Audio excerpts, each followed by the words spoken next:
after I have finished tracing the contour lines of my face and I have finished with my background painting, then I can make a choice about how I want to color them. So we have the option of coloring right on top with all of the colored Sharpie markers, and that might be a great option for some areas like the clothing.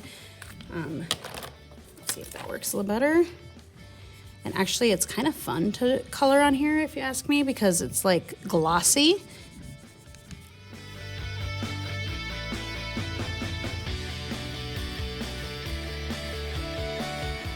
Now, I colored my hair in with an unrealistic color. I just thought that might be kind of fun. If you want to choose unrealistic colors for your hair, your skin, your eyes, you are the artist and you can do that. Otherwise, one of the kind of the holdups is my markers that are the Sharpie markers. We don't have really good skin tones for those. We do have good skin tone markers for colored pencils and for crayons and stuff, but they're not gonna stick to this. So I could go back in, I could layer some other colors on top. All right, so I wanted to show you how I could add a skin color on here that's realistic. Now, if I just wanted to go ahead and, you know, have green skin, you can do that, but I'm gonna show you a more realistic. So we have all these skin toned paper. Now, again, they're not perfect because this is not a photograph. Okay, but you can go through and choose which one is maybe closest to your skin color.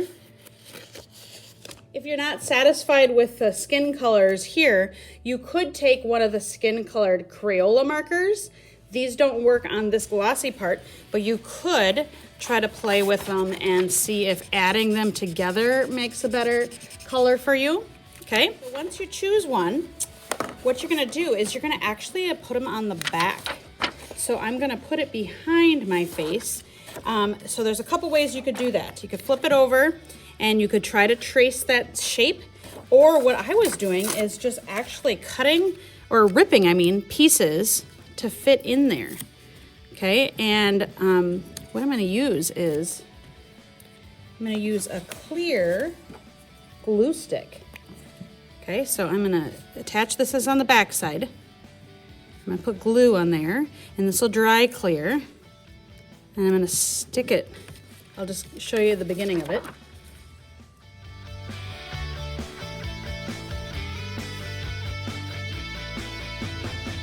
So that's the idea for adding paper to the background, okay?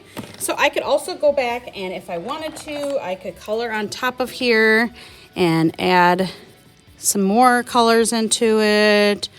You could add eye color into it, whatever you want. Attach my portrait to my painting. So I could just use the same clear glue stick that I used for the paper on the background, or I've got a bunch of fun different tapes in different colors that you can use, and you can kind of create like a frame.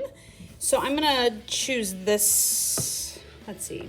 I've got more than this, but I'm gonna choose this one. So just to show you, when you're using tape, when you're ready to rip it with your hands, you can cut it with your scissors too, but you pinch it with both fingers and you tear one this way and the other one the other way. So, okay.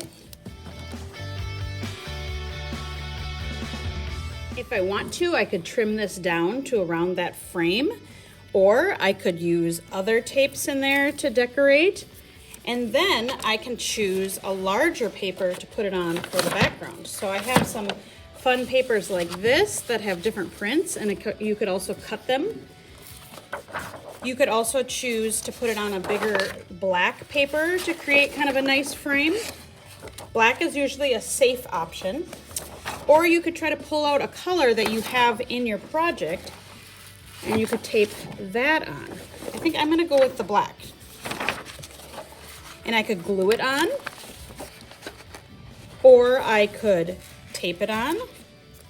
I'm gonna use the tape because I just kind of think they're fun. If you wanna glue it, put it in the center, match the corners so they're the same all the way around, and then just lift it up and do the corners, okay? So if I do the tape, again, it's the same as before, or you could do a combination of glue and tape.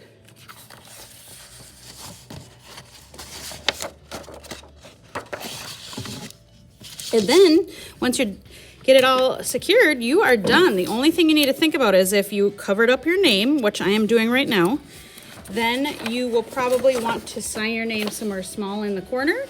If you want to peel off that white strip, you can, but somewhere put your name so it's not big and messy, but small and neat, because the main thing we want people to look at is your portrait, not necessarily a big sloppy signature on it, okay?